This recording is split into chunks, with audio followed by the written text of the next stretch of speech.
A reconstructed city stadium was scheduled to open in Pavlodar on September 30th. Instead, city residents were treated to a traveling circus show as the sports facility appeared to be not finished. The construction is sponsored through the state program Roadmap, frequently criticized by the population. Find out more from the next report. A traveling circus stands in place of a stadium. The reconstruction of the Pavlodar sports facility is financed through the infamous state program Roadmap. Everything should have been done by the end of September. However, the deadline has been postponed. The authorities, though, see no problems in the current situation. The circus doesn't hamper the construction as it is located on the field, which has long fallen into despair. Interestingly, the stadium in Ust-Kamenogorsk in the neighboring region was reconstructed at the cost of $106,000, also paid through the Roadmap. The facility's fence collapsed less than a year later. The fence collapsed almost right after they fixed it, after the first rain. Good thing it happened during the night. After the incident, the neighboring community turned the facility into a dump.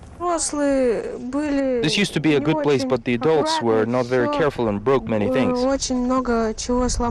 In both cases, the implementation of the Roadmap is praised by customers represented by local officials, but condemned by regular city residents, the project's intended target audience.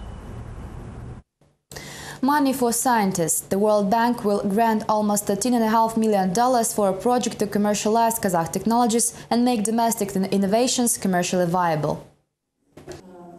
The presentation of the project Technology Commercialization, launched by the Education Ministry and the World Development Bank, was held on Monday in Almaty. The venture seeks to combine science and market. There is a problem in the science world. Ideas cannot be implemented and sold. The project was created for this specific purpose so that scientists could use their commercial potential.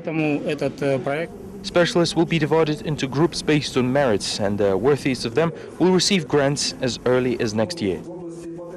The total cost of the project is $75 million, with $60 million coming from the budget and the rest given by the World Bank. The commercially oriented projects will be eligible for generous grants of up to $1.5 million, with the money distributed by the International Advisory Council. These gates should lead to the innovation heaven according to the plan. This is where the material center should be, complete with experimental stations, world-class equipment and other high-tech attributes of the domestic Silicon Valley. However, right now the place houses only the security of a small company. Soon, though, this space will be completely empty.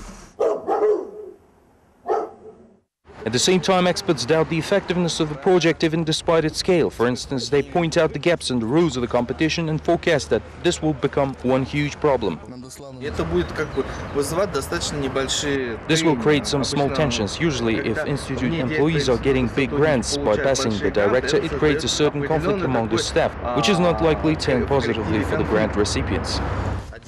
Marat Shaputov believes the development should not start with the planned projects but with available tasks instead. It is also not necessary to create a domestic innovation center before Russia builds its iCity Skolkovo. That is all we have time for now. Join us tomorrow for more. Thank you for watching. Goodbye.